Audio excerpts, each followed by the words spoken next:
வெண்முரசு. வெய்யோன் 56. பகுதி 7. நச்சாடல் 5. வாசிப்பது சந்தீப். அஸ்தினபுரியின் கலநிறையின் முகப்பில் நின்றிருந்த காவல் படகிலிருந்து உரத்த கொம்பொலி எழுந்தது. குதிரைகள் போல அனைத்து படகுகளும் அதை ஏற்று கனைத்தன. உண்டாட்டறைக்குள் எட்டிப் பார்த்து காவலர் தலைவன், அரசே, நமக்கு துறையளிக்கப்பட்டுள்ளது என்றான். ஜராசந்தன் சரியும் விழிகளைத் தூக்கி, நாம் இப்போது கரையிறங்கப் போவதில்லை. நாம் மகதத்திற்கே திரும்புகிறோம். படகுகள் திரும்பட்டும் என்றான். துச்சாதனன் பீரிட்டு சிரித்து, மகதரே, இது எங்கள் படகு என்றான். துச்சலன், ஆம், இது அஸ்தினபுரியின் படகு என்றான். அஸ்தினபுரியின் படகு எப்படி மகதத்தின் படகுக்குள் வந்தது? யாரெங்கே என்றான் ஜராசந்தன். முட்டாள்கள். கலங்களை வழுதவரச் செய்கிறார்கள். கர்ணன் திரும்பி காவலர் தலைவரிடம், கலங்கள் சித்தமாகட்டும் என்றான். காவலர் தலைவன் மேலும் தயங்கி, நாம் இந்திரபிரஸ்தத்திற்குள் அணிநுழைவுக்கு எழவேண்டும் அரசே என்றான். அப்போதுதான் கர்ணன் அதன் முழு பொருளையும் உணர்ந்து துரியோதனன் தோளைத் தட்டி, அரசே என்றான். துரியோதனன் கண்களைத் திறந்து, யார் என்றான். பின்னர், என்ன என்று தன் சால்வையை இழுத்து எடுத்தான். இன்னும் சற்று நேரத்தில் நாம் இந்திரபிரஸ்த நகருக்குள் நுழைய வேண்டும் என்றான் கர்ணன். ஏன் என்றான் துரியோதனன். நாம் நகர்ப்புக நேரமாகிறது. தாங்கள் முழுதணிக் கோலம் கொண்டாக வேண்டும். துரியோதனன் மெல்ல அவ்வெண்ணத்தை உள்வாங்கி, ஆம் என்றான். திரும்பி ஜராசந்தனை நோக்கி, மகதர் என்றான். அவர் திரும்பி அவரது படகுக்கே செல்லட்டும். இது நமக்கான நிகழ்வு என்றான். நான் செல்லப்போவதில்லை என்றான் ஜராசந்தன். நான் என் நண்பருடன் இங்கே இறங்கவிருக்கிறேன். ஏனென்றால் நாங்கள் மீண்டும் மற்போர் செய்யவிருக்கிறோம். கர்ணன், அது முறையல்ல அரசே என்றான். முறைகளை நான் பார்ப்பதில்லை. முறைகளை நானே உருவாக்கிக் கொள்வேன் என்றான் ஜராசந்தன். இனிமேல் நான் கிளம்பிச் செல்ல முடியாது. நான் இப்படகிலிருந்தே இறங்குவேன். துரியோதனன், ஆம், அதற்கு நூலொப்புதல் உண்டா என்று விதுரரிடம் கேட்போம் என்றான். விதுரர் முதல் படகில் இருக்கிறார் மூத்தவரே என்றான் சலன். சுபாகு, மூத்தவரே, ஏன் மகதர் நம் படகிலிருந்து வரக்கூடாது என்றான். மூத்தவர் கர்ணன் அவரை இங்கே அழைத்து வந்ததைப் போல தாங்கள் இந்திரபிரஸ்தத்திற்குள் அழைத்துச் செல்லுங்கள். பீமசேனரை அவருக்கு அறிமுகம் செய்யுங்கள். இருவரும் தோள் கொக்கட்டும். அனைத்தும் முடிந்து போகும். துச்சாதனன், ஆம் மூத்தவரே, எனக்கும் அது நல்ல வழி என்று தோன்றுகிறது என்றான். மூடா என்றான் துரியோதனன். நாம் இங்கு வந்திருப்பது முறைமைச் சடங்குக்கு. நாம் இந்திரபிரஸ்தத்தின் உறவினர். இவர் 4 தலைமுறைகளாக எதிரி. சுபாகு யாருக்கு எதிரி? அஸ்தின்புரிக்குத்தானே எதிரி. நாமே இவரை நம்முடன் அழைத்துச் செல்வோம். அதன்பின் எதிரி என எவர் சொல்ல முடியும் என்றான். கர்ணன், அது மிகை நடத்தை. எதையும் முறையாக அறிவித்துவிட்டே செய்ய வேண்டும் என்றான்.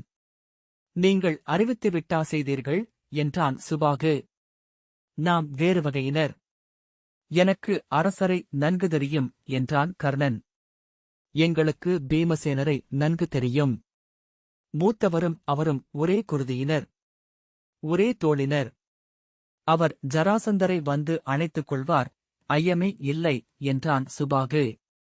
இல்லை என்று கர்ணன் சொல்லத் தொடங்க, நானும் அவ்வாறே எண்ணுகிறேன் அங்கரே என்றான் துரியோதனன். இளையோர் சொல்வதிலும் உண்மை உள்ளது. இது பாரத வருஷத்தின் மாமங்கல தருணம். இன்று அனைத்து வஞ்சங்களும் மண்ணில் புதைந்து அமுது என முளைக்குமென்றால் அவ்வண்ணமே ஆகட்டும். அமுது முளைக்குமா என்று நான் ஐயம் கொள்கிறேன். ஆனால் உங்களுடன் சேர்ந்து நகர்ப்புகவே விரும்புகிறேன் என்றான் ஜராசந்தன். பிறகென்ன? முடிவெடுப்போம் என்றான் துரியோதனன். அவர் அணிகொள்ள வேண்டுமே என்றான் கர்ணன். அவருக்கு நம் அணிகளை கொடுப்போம். மணிமுடி மட்டும்தானே இல்லை? நானும் முடிசூடாமல் இறங்குகிறேன். அங்கே சென்றபின் நாளை அவையமர்கையில் முடிசூடிக் கொள்வோம் என்றான் துரியோதனன். ஆம், அவ்வாறே முடிவெடுத்துவிட்டோம் என்றான் துச்சாதனன். கர்ணன் எழுந்து, அவ்வாறெனில் நன்று நிகழ்க என்றே நான் விழைவேன். தெய்வங்கள் நம்முடன் இருக்கட்டும் என்றபின் காவலர் தலைவரிடம் அரசர்கள் அணிகொள்ள வேண்டும். சமையர்கள் வருக என்றான். அவன் தலை வணங்கி வெளியேறினான். கர்ணன் விடைபெற்று தன் அறைக்கு சென்றான். அவன் குறைவாகவே மது அருந்தியிருந்த போதிலும் இரவில் துயில் நீத்ததும் காலையின் விரைவுப் பயணமும் தலையை களைக்க வைத்தன. கண்ணிமைகள் சரிந்தன. சற்று நேரம் தலையைப் பற்றியபடி அமர்ந்திருந்த பின்னர் சமையன் வந்து எழுப்பியதும்தான் எழுந்தான். சமையன் அவனை வெந்நீரால் ஆவி நீராட்டினான். அதன்பின் அகல்கலத்தின் குளிர்நீரால் முகத்தை அரைந்து கழுவினான். குடல் புரட்டி ஏப்பம் வந்தது. அதில் ஊன்கலந்து மதுமணம் நிறைந்திருந்தது. ஏவலன் அளித்து இன்கடு நீரை அருந்தியபோது அதன் ஏலக்காய் மணம் மதுவை சற்று மறைத்தது. ஏவலன் உதவியுடன் பட்டாடையை அணிந்து கச்சையை இறுக்கிக் கட்டினான். மார்புக்கு மணியாரமும் தோளணியும் கங்கணங்களும் அணிந்தான். தலையை நெய் பூசிச் சீவி பின்னால் கருங்குழல் கற்றைகளை புரளவிட்டு ஆடியில் நோக்கினான். கணையாழியை செஞ்சாந்தில் முக்கி நெற்றியில் சூரிய முத்திரையை பதித்தான். அப்பால் வெடிச்சிரிப்புகள் கேட்டுக்கொண்டே இருந்தன. அவர்கள் அணி செய்கிறார்களா என்றான். ஆம் அரசே, களிமயக்கில் இருக்கிறார்கள் என்றான் ஏவலன். கர்ணன் தன்னை இன்னொரு முறை ஆடியில் பார்த்தபின் வெளியே சென்று சிறிய படிகளில் ஏறி அகல்முகப்புக்கு வந்தான். கீழே மீண்டும் சிரிப்பொலிகள் எழுந்தன. ஜராசந்தன் உரக்க ஏதோ சொல்வது கேட்டது. அவன் நாக்கு கள்ளால் தடித்திருந்தது. மீசை. அதுதான் என்று அவன் சொன்னான். மெல்லிய குரலில் சுபாகு ஏதோ சொல்ல ஜராசந்தன் துரியோதனன் இருவரும் சேர்ந்து பேரோசையுடன் நகைத்தனர். யாரோ கதவை முட்டிக்கொள்ள வெடிப்பொலி கேட்டது. ஆனால் நாம் இனிமேல் பெண்கொண்டு பெண் கொடுக்க முடியாது என்றான் ஒருவன். அகல்முகப்பில் ஏவலர்களும் ஆடை மாற்றி புதிய தலைப்பாகள் அணிந்து காத்து நின்றனர். படகு படிப்படியாக முன்னகர்ந்து இந்திரபிரஸ்தத்தின் 7வது துறைமேடைக்கு அருகே நின்றிருந்தது. அவர்களுக்கு முன்னால் நின்றிருந்த அஸ்தினபுரியின் படகுகளில் இருந்து மங்கலச்சேடியரும் அணிப்பரத்தையரும் இசைச்சுதர்களும் நடைபாலம் வழியாக வண்ண ஓடையாகச் சென்று சிறிய சுழிகளாகத் தேங்கினர். காவலர் அவர்களை நிறைவகுக்கச் சொல்லி மேலே அழைத்துச் சென்றனர். இந்திரபிரஸ்தத்தினர் அனைவரும் வெள்ளியில் வஜ்ராயுத முத்திரை பொறித்த செந்நிறத் தலைப்பாகையும் இளஞ்செந்நிற ஆடையும் அணிந்திருந்தனர். அவர்களை ஆணையிட்டு வழிநடத்தும் தலைமைக் காவலர் சிறிய மரமேடைகளில் கொம்புகளும் கொடிகளுமாக நின்றனர். அவை அளித்த ஆணைகளுக்கேற்ப இணைந்தும் பிரிந்தும் நீண்டும் இந்திரபிரஸ்தத்தின் ஏவலரும் காவலரும் வினையாற்றினர். யானைகள் கூட அவ்வாணைகளை தலைக்கொண்டன. தங்களுக்கு ஆணைகள் பிறப்பிக்கப்படுகையில் அவை செவிகளைச் சாய்த்து எடுத்த காலை காற்றில் நிறுத்தி கூறுவதைக் கண்டு கர்ணன் புன்னகை செய்தான். அஸ்தினபுரியின் கலங்களில் வெயிலில் திரும்பி கண்களை சீண்டிச் சென்ற வாட்களையும் வேல்களையும் ஏந்திய படைவீரர்கள் நிறைவகுத்து நின்றிருந்தனர். இந்திரபிரஸ் நகரின் துறைமுகப்பின் காவல் கோபுரத்தின் மேலிருந்த பெருமுரசு உரிமை கலங்களின் முரசுகளுடன் உரையாடியது. எறும்புகளுக்கு மேல் யானைகள் பேசிக்கொள்வது போல. பொதியொழிந்து ஒரு பெருங்கலம் விலகியதும் இன்னொரு கலம் துடுப்புகளால் உந்தப்பட்டு துறைமேடையை நெருங்கி நீட்டி நின்றிருந்த அதிர்வுதாங்கிகளில் முட்டி அசைந்து நின்றது. அதிலிருந்து நடைபாலம் கிளம்பி தரையைத் தொட்டு வேர் என ஊன்றிக் கொண்டது. அதனூடாக ஏவலர் பொருட்களைச் சுமர்ந்தபடி இறங்கத் தொடங்கினர். அப்பால் பெரிய துலாக்கள் அவர்களின் தலைக்குமேல் கந்தர்வர்களின் விண்கலங்கள் என சுழன்றிறங்கி சுமைகலங்களில் இருந்து பெரும்பொதிகளைத் தூக்கியபடி பருந்தொலியுடன் முனகி எழுந்து சுழன்று சென்றன. துலாக்கள் அமைந்த மேடைகளே பெரிய கட்டடங்களென தலைக்குமேல் எழுந்து நின்றன. அவற்றுடன் இணைந்த இரும்புச் செங்கிலிகள் இழுபட்டு நீண்டு கீழே அமைந்த பேராழிகளை சுற்றியிருந்தன. அங்கே யானைகள் அவற்றில் இணைந்த நுகங்களை இழுத்தன. அவற்றுக்கு ஆணையிட்ட பாகர்களின் ஓசைகளும் சங்கிலிக் குலுங்குதலும் ஆழிப்பொறி முருகுதலும் விழித்தொட்டபின் தனியாக கேட்டன. கீழே பேச்சுக் குரல்கள் கேட்க கர்ணன் திரும்பி நோக்கினான். துரியோதனன் ஜராசந்தன் இருவரும் கௌரவர் சூழ சிரித்தபடி மேலேறி வந்தனர். கௌரவர்கள் வெண்பட்டாடை சுற்றி அமுதகல முத்திரை பதித்த பொற்பட்டு தலைப்பாகையும் மார்பில் மலர்பொழிச்சரமும் முத்துச்சரமும் காதுகளில் மணிக்குண்டலங்களும் அணிந்திருந்தனர். ஜராசந்தன் முழுதணைக் கோலத்தில் உடலெங்கும் மணிகள் சுடர அரசமுடி மட்டும் இல்லாமலிருந்தான். துரியோதனனின் ஆடைகளை அணிந்திருந்தான். அவர்களைக் கண்டதும் சூழ்ந்திருந்து அஸ்தினபுரியின் காவலர் வாழ்த்தொலி கூவினர். அவர்களின் கண்களில் தெரிந்த குழப்பத்தைக் கண்டபின் கர்ணன் திரும்பி நோக்கினான். துரியோதனனும் ஜராசந்தனும் ஆடிப்பாவைகளெனத் தெரிந்தனர். முதற்கலத்தில் இருந்து கனகரும் பிரமோதரும் பலகை பாலங்கள் வழியாக மூச்சிரைத்தபடி வந்தனர். கனகர் அமைச்சர் இறங்கிவிட்டார். அவர் அரண்மனைக்குச் சென்று ஆவன செய்வதாக சொன்னார். தங்களை வரவேற்க நகுல சகதேவர்கள் வந்துவிட்டார்கள். கலிங்கரை அழைத்துச் சென்று தேரிலேற்றிவிட்டு பார்த்தர் வந்து கொண்டிருக்கிறார். வங்கரைக் கொண்டு தேரேற்றிவிட்டு பீமசேனர் என்ற கனகர் திகைத்தார். நான் ஜராசந்தன். நேற்றிரவு இங்கே அஸ்தினபுரியின் அரசரை சந்திக்க வந்தேன் என்றான் ஜராசந்தன். கனகர் தலைவணங்கி மகத மன்னரை வணங்குகிறேன். நான் ஆனால் என்றார். அரச முறைமைகள் ஏதும் தேவையில்லை. நான் அரச முறைமைப்படி வரவில்லை என்றான் ஜராசந்தன். துரியோதனன் ஆம் அமைச்சரே, அவர் என் நண்பராகவே இங்கே இருக்கிறார் என்றான். ஆம், ஆனால் நாம் அறிவிக்க வேண்டும். இந்திரபிரஸ்தத்திற்கு மகதம் மாபெரும் அண்டை நாடு. அவர்களுக்கு பல முறைமைகள் உள்ளன என்றார் கனகர். முறைமைகளை நானே செய்கிறேன். பீமன் வரட்டும் என்றான் துரியோதனன். நகைத்தபடி ஜராசந்தனிடம் அமைச்சர்கள் முறைமைகள் இல்லாமலாவதை அஞ்சுகிறார்கள். ஏனென்றால் அவர்களின் பணியே நின்றுவிடுமே என்றான். துச்சாதனன் உடன் நகைத்து, எங்கள் கொட்டிலில் சங்கமன் என ஒரு யானை உள்ளது. அது காலில் சங்கிலி இல்லாமல் நடக்காது. அஞ்சி நின்றுவிடும் என்றான். கர்ணன் ஏதும் தேவையில்லை கனகரே. நாங்களே இதை பார்த்துக் கொள்கிறோம் என்றான். அரசரும் மகதரும் இறங்கும்போது வாழ்த்தொலிகள் எழவேண்டுமே. மகதருக்கான முறைமுரசும் ஒலிக்க வேண்டும் என்றார் கனகர். தேவையில்லை. அவர் வந்திருப்பதை நான் சொல்லி பாண்டவர் அறிந்தால் போதும். ஜராசந்தன் என் அரசப்படைகள் முன்னரே சென்றுவிட்டன. அவை இப்போது துறையமைந்திருக்கக்கூடும் என்றான். துரியோதனன் அவர்கள் அனைத்து முறைமைகளையும் அடையட்டும் என்று சொல்லி தேவையில்லாமலேயே உரக்க சிரித்தான். சிரிக்கும் உளநிலையுடன் அவன் இருந்தான் என்பதை கர்ணன் கண்டான். நாங்கள் இறங்குவதற்கான ஏற்பாடுகளை செய்யுங்கள் கனகரே என்றான் கர்ணன். கனகர் தலைவணங்கி குழப்பத்துடன் பிரமோதரை நோக்கிய பின் சென்றார். அவர்களைத் தொடர்ந்து பாலத்தில் வந்து கொண்டிருந்த கைடபரை இருவரும் வழியிலேயே சந்தித்து பேசிக் கொண்டார்கள்.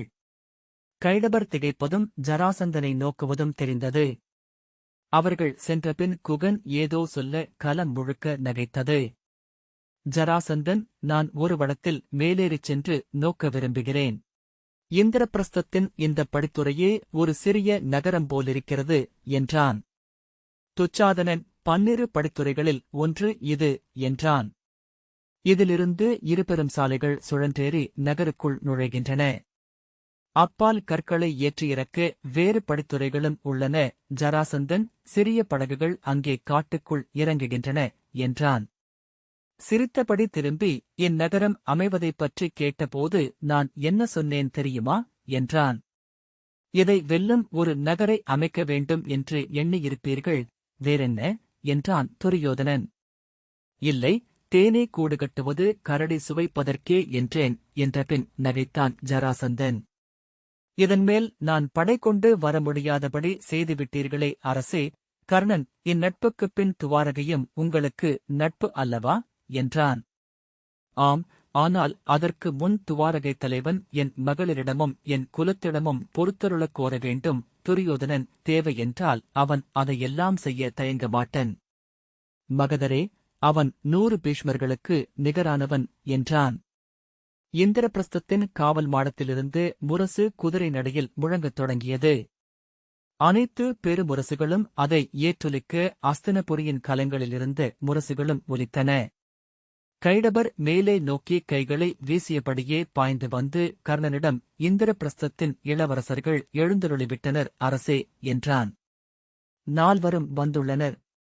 இதற்கு முன் 4 வந்து எதிர்கொண்டது துவாரகைத் தலைவரை மட்டுமே. கர்ணன் அவர்கள் தம்பியர், இளவரசர்கள் அல்ல என்றான். அதை புரிந்து கொள்ளாமல் ஆம் என்ற கைடவர் கைவீசி ஆணைகளை இட்டபடி ஓடினார். இந்திரபிரஸ்தத்தின் அணிப்படை ஒன்று நீர்மின்னும் இரும்புக் கவசங்களும் சுழற்றுள்ளும் படைக்கலங்களுமாக நெறிநடையிட்டு வந்தது. அவர்களுக்கு முன்னால் வெண்குதிரையில் இந்திரபிரஸ்தத்தின் மின்கதிர் கொடியுடன் பொற்பட்டு தலைப்பாகையும் வெள்ளைக் கவசமும் அணிந்த அணிமுதல்வன் வந்தான். துறைமேடையில் ஏற்கனவே இறங்கிய அனைவரும் விலக்கப்பட்டிருந்தமையால் அலைத்துமி படர்ந்த கருங்கற்பரப்பு வண்ணங்கள் சிதறிப் பறந்து தெரிந்தது. அப்பால் தெரிந்த பெருஞ்சாலை வளைவிலிருந்து படை ஒழுகியிறங்கியது. அணிப்பரத்தையர் இளஞ்செந்நிற பட்டாடைகளும் பொன்னணிகளும் கையிலேந்திய மங்கலத் தாளங்களுமாக 4 நிரைகளாக வந்தனர். அவர்களுக்கு அப்பால் இசைச்சூதர்கள் இசையின் அதிர்வுகளுக்கேற்ப துள்ளியாடியபடி வந்தனர். காற்றிலெழுந்த இசை வந்து அலையடிக்க அலைக்காற்றால் அள்ளிக் கொண்டு வரப்படும் ஒளிச்செருகுகள் போல அவர்கள் தெரிந்தனர். யானைகளின் உடலசைவுகளில் அந்த இசைத்தாளம் எதிர்நிகழ்வதை கர்ணன் வியப்புடன் நோக்கினான். அவற்றின் உடலுக்குள் கரியதோலை போர்த்தி இன்னொரு இசைக்குழு துள்ளி நடனமிடுவதைப் போல. தொடர்ந்த படைநிரைக்கு மேல் நகுலனின் சரபக் கொடியும் சகதேவனின் அன்னக்கொடியும் தெரிந்தன. துச்சாதனன் இளையோர் என்றான். நான் அவர்களை பார்த்து நெடுநாட்களாகின்றன. இன்று அவர்களை நெஞ்சுதழுவுகையில் எலும்புகளை உடைக்க வேண்டும் என்று தோன்றுகிறது. பீமனின் சிம்மம் பொறிக்கப்பட்ட கொடியும் அர்ஜுனனின் குரங்கு கொடியும் அவற்றுக்குப் பின்னால் தெரிந்தன. இருவரும் வருகிறார்கள் என்றான் துச்சலன். திருஷ்டத்யும்னின் கோபிதாரா கொடி தெரிய துச்சாதனன் திரும்பி, மூத்தவரே, பாஞ்சாலனும் வருகிறான் என்றான். நன்று என்றான் துரியோதனன். இளைய யாதவனும் வருவானென்றால் எல்லாவற்றையும் இக்கலத்துறையிலேயே முடித்துவிடலாம், அவர் வரமாட்டார் என்று துர்முதன் உளங்கூறாமல் சொல்ல துரியோதனன் திரும்பி நோக்கி புன்னகை செய்தான். 100கணக்கான மணிக்குடைகள் குலுங்கிச் சுழன்படி வந்தன. தலைகீழாக மலர்ந்த பூக்களாலான காடு போல தெரிந்தது அணியூர்வலம். பட்டப்பாவட்டாக்களும் அணிக்கொடிகளும் காற்றில் உலைந்தன. பெண்களின் ஆடைகளையும் குடைகளையும் கொடிகளையும் அள்ளிக் கீழ்த்திசை நோக்கி நீட்டியபடி காற்று ஒன்று கடந்து சென்றது. ஓடையில் நீர்ப்பாசிகள் போல அவை இழுபட்டு நெளிந்தன. எத்தனை துலாக்கள் என்றான் ஜராசந்தன். பாரத வருஷத்தில் எந்தத் துறையிலும் இத்தனை துலாக்கள் இல்லை. இந்த ஒரு மேடையிலேயே 18 பெருந்துலாக்களும் 20 சிறுதுலாக்களும் உள்ளன. நுனிக்காலில் நின்று எட்டிப் பார்த்து இப்படி 12 துறைமேடைகள் என்றால் சிரித்து வேறு வழியில்லை, யமுனையை வெட்டி பெரியதாக்க வேண்டியதுதான் என்றான். துரியோதனன், இது 12 இதழ்கள் கொண்ட கொடி. இங்கே வரும் ஒவ்வொருவரும் இதை ஊர்தோறும் சென்று பேசுவார்கள் அல்லவா என்றான். அவர்கள் எண்ணியிருக்காத கணத்தில் ஜராசந்தன் ஒரு வடத்தைப் பற்றி மேலேறி பிறிதொன்றின் மேல் நின்றபடி அடுத்த துறைமேடையில் 20 துலாக்கள் என்றான். பெருகி வந்து கொண்டிருந்த இந்திரபிரஸ்தத்தின் படைகளில் முன்னால் வந்த சிலர் ஜராசந்தனை பார்த்து திகைப்பதை கர்ணன் கண்டான். மகதரே, கீழிறங்குங்கள் என்றான். இத்தனை நீளமான துலாக்கோல்கள் எப்படி இவர்களுக்கு அமைந்தன என்று பார்த்தேன் என்றபடி ஜராசந்தன் இறங்கி வந்தான். துலாமரத்தின் எடையில் அல்ல, பல மரங்களை ஒன்றுடனொன்று பின்னி அமைத்திருப்பதிலுள்ளது அந்த நுட்பம். அது கிழக்கே காமரூபத்திலிருந்தோ அல்லது மேலும் அப்பால் மணிப்பூரகத்திலிருந்தோ வந்திருக்க வேண்டும். துரியோதனன், அதை ராஜகிருகத்தில் அமைத்தேயாக வேண்டும், இல்லையா என்றான். ஆம், அது அரசனாக என் கடமை. முடிந்தால் இங்குள்ள சிற்பிகளையே அழைத்துச் செல்வேன் என்றான். கௌரவர்கள் நகைத்தபடி அவனை சூழ்ந்தனர். துச்சலன், நீங்கள் புகையாலான உடல் கொண்டவர் போல மேலெழுந்தீர்கள் என்றான். இந்த கலத்தின் உச்சிக்கொடியை சென்று தொட்டுவர எனக்கு 10 எண்ணும் நேரம் போதும் என்றான் ஜராசந்தன். அவ்வளவு விரைவாகவா என்றான் துர்மதன். பார்க்கிறாயா என்றான் ஜராசந்தன். கர்ணன் அவர்களை நோக்கி வந்து கொண்டிருந்த அணிநிரையில் ஒரு மாற்றம் நிகழ்ந்திருப்பதை உணர்ந்தான். அவர்களின் உடலசைவுகளில், ஓசையில் அல்லது நிறையில், அனைத்திலும் மாற்றம் நிகழ்ந்திருந்தது. ஆனால் அதுவல்ல, மேலும் ஒரு மாற்றம். அவன் திரும்பி கனகரின் கண்களை நோக்கினான். உடனே அதை அவன் அகம் கண்டு கொண்டது. திடுக்கிட்டு அணிநிரையை பார்த்தான். அதில் சிம்மக் கொடியும் குரங்கு கொடியும் இல்லை. பின்னால் கோபிதாரா கொடியும் இருக்கவில்லை. அவன் சில கணங்களுக்குப் பின்னரே மூச்சை இயல்பாக விட்டான். கனகரிடம் அருகே வர கை காட்டியபடி இயல்பாக முன்னால் நடந்தான். அவர்கள் மகதரை அறிந்துவிட்டனர் என்றார் கனகர். உடனே அங்கு ஏதோ நடந்தது. பீமசேனர் திரும்பிச் சென்றார். அவருக்கும் பார்த்தருக்கும் ஏதோ சொல்லாடல் நடந்திருக்கும். பின்னர் மூவருமே விலகிச் சென்றனர். கர்ணன் விலகிச் செல்வதை பார்க்க முடியவில்லையே என்றான். செல்லவில்லை.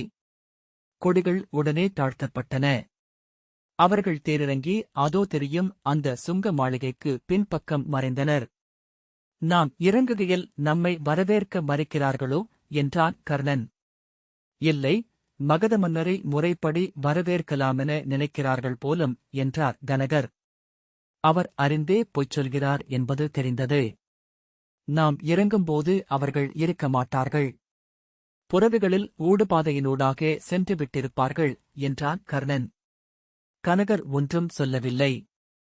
இதை இப்போது மகதரும் அரசரும் இளையோரும் அறிய வேண்டியதில்லை என்றான் கர்ணன். இளைய பாண்டவர் இருவரும் வந்து முறை செய்யட்டும். மகதரிடம் நாம் மூத்த பாண்டவர் இருவரும் அரண்மனைக்கே வருவார்கள் என்று சொல்லிக் கொள்வோம். ஆம் என்றார் கனகர். என்ன ஆயிற்று அந்த மூடர்களுக்கு என்றான் கர்ணன் சினத்துடன். ஐயுறுகிறார்கள் என்றார் கனகர். ஏன் என்றான் கர்ணன். உடனே அவனுக்கும் புரிந்தது. நாம் இவர்களுக்கு எதிராக மகதருடன் உடன்படிக்கை கொண்டிருக்கிறோம் என எண்ணியிருப்பார்கள். கர்ணன் அதெப்படி என எண்ணியதுமே அதை உண்மை என உணர்ந்து கொண்டான். கீழே இருநாட்டு படைத்தலைவர்களும் கொடிமாற்றச் சடங்கை செய்து கொண்டிருந்தனர். அஸ்தனபுரியின் காவலர் தலைவன் கவசங்களில் சூழ்ந்திருந்த வண்ணங்கள் மின்னி அலையடிக்க சீர்நடையிட்டுச் சென்று தன் கையிலிருந்த அமுதகலச கொடியை தூக்கி மும்முறை ஆட்டி இந்திரபிரஸ்தத்தின் காவலர் தலைவரிடம் அளிக்க அவன் தன்னிடமிருந்த மின்கொடியை மும்முறை ஆட்டி திரும்ப அளித்தான். அவ்வண்ணமே ஆயினும் வந்திருப்பவர் அவர்களின் உடன்குருதியினர். எப்படி அவர்களை எதிர்கொள்ளாமல் புறக்கணிக்கலாகும் என்றான் கர்ணன். முறைப்படி இரு இளவரசர்கள் வந்துள்ளனர். அவர்களே போதும் என்றார் கனகர். முறைமையா? வந்திருப்பவர் அவர்களின் பெரிய தந்தையின் மண்வடிவமான மகன். நெஞ்சு நிறைந்த பேரன்புடனும் நிகரற்ற பெருஞ்செல்வத்துடனும் அணிந்திருக்கிறார். வங்கனையும் கலிங்கனையும் எதிர்கொண்டவர்களால் அவர்களை எதிர்கொள்ள முடியாதா என்ன? கனகர் மறுமொழி சொல்லவில்லை. இந்திரபிரஸ்தத்தின் பெருமுரசுகளும் கொம்புகளும் யானை நடையில் ஒலிக்கத் தொடங்கின. முன்னால் வந்து நின்ற 7 இசைச்சுதர் வெண்சங்குகளை ஊதினர். கனகர் ஓடிச் சென்று துரியோதனனிடம், அரசே, தாங்கள் இறங்கலாம் என்றார். ஆம், நல்வேளை என்றபின் ஜராசந்தனிடம், வருக அரசே என்று அழைத்து அவன் கைமுட்டை பற்றியபடி துரியோதனன் நடந்தான். கௌரவர்கள் ஆணைகளை சீரமைத்தபடி தொடர்ந்தனர். அவர்கள் கலவிளிம்பை அடைந்ததும் கீழே அவர்களைப் பார்த்து இந்திரபிரஸ்தத்தின் வீரர்கள் வாள்களை மேலே தூக்கி வாழ்த்தொலி எழுப்பினர். மங்கலிசை சேர்ந்து எழுந்தது. வண்ணங்கள் கொப்பளிக்கும் நதியொன்று பெருகி வந்து சூழ்ந்தது போலிருந்தது. ஜராசந்தன் தொடர துரியோதனன் செம்பட்டு போர்த்துப்பட்டு மரவுரி விரித்து பாலத்தில் நடந்து கீழே சென்றான். அவன் வலப்பக்கம் ஜராசந்தனும் இடப்பக்கம் கர்ணனும் நடந்தனர். தொடர்ந்து கௌரவர் சென்றனர். மங்கலப்பரத்தையர் தாளங்களுடன் வந்து அவர்களை எதிர்கொள்ள அவர்கள் ஒவ்வொரு தாளத்தையும் தொட்டு சென்னி சூடினர். இசைச்சூதர் வந்து வணங்கி இருபக்கமும் பிரிந்தனர். நகுலனின் சரபக் கொடி ஏந்திய வீரன் முன்னால் வந்து தலைவணங்கி கொடி தாழ்த்தினான். தொடர்ந்து நகுலன் கூப்பிய கைகளுடன் வந்தான். அன்னக்கொடி ஏந்திய வீரன் வந்து தலைவணங்கி கொடி தாழ்த்தி விலக சகதேவன் கைகூப்பியபடி வந்தான். இந்திரபிரஸ்த நகருக்கு வருக அரசே. இந்நாள் எங்கள் மூதாதையர் உங்கள் வடிவில் நகர் நுழைகிறார்கள் என்றான் சகதேவன். எங்கள் பெரிய தந்தையின் வருகையென இதை எண்ணுகிறோம் என்றான் நகுலன். இருவரும் துரியோதனன் கால்களை தொட்டு வணங்க வெற்றியும் புகழும் திகழ்க என அவன் வாழ்த்தினான். தன் பெரிய கைகளால் இருவரையும் சுற்றி அணைத்தபடி இளைத்துவிட்டீர்கள் இளையோரே என்றான். இல்லை மூத்தவரே, தங்கள் விழிகளுக்கு அப்படித் தெரிகிறோம்.